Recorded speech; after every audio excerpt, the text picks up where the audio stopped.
আমি বিদেশ যাব বলে ভাবছি।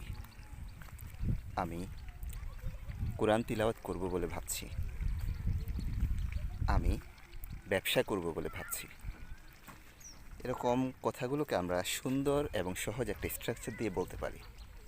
স্ট্রাকচারটা হচ্ছে আই থিঙ্ক অফ প্লাস ভার্বের শেষে আইএনজি প্লাস আদার্স ওয়ার্ড। চলুন শুরু করি। আমি বিদেশ যাব বলে ভাবছি। I think of going abroad. আমি কোরআন তিলাওয়াত করব বলে ভাবছি। I think of reciting Holy Quran. আমি ব্যবসা করব বলে ভাবছি। I think of doing a business. Thank you very much.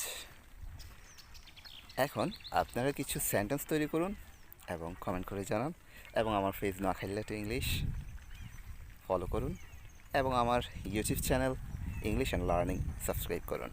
Thank you very much. See you in next video. Till then, আল্লাহ হাফেজ।